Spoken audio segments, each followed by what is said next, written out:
When I would work with students or parents, I hear very often like, my student just needs to be motivated, or they need to be motivated to do this, or they need to be motivated to do that. But it's a lot more complicated than that in terms of actually getting things done. So we can be very motivated to do something, say like climb a mountain or lose weight or achieve any like huge goal. And school really is a set of a lot of tasks like that. So when we say students should be motivated, what we're really saying is that we want them to have some kind of internal drive to get there. But what I have found is that there's an interesting feedback loop between motivation and tools.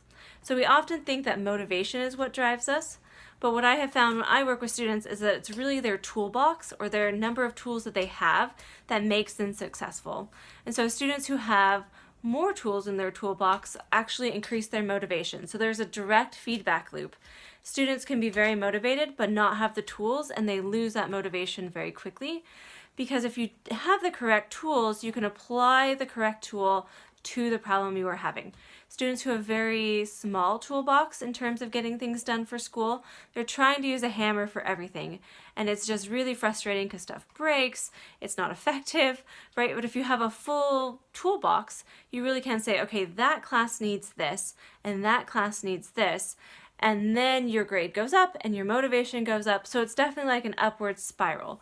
So when I work with students, I try to say motivation is great and it's kind of the spark that gets you going, but what you need once you're motivated is tools to support that motivation.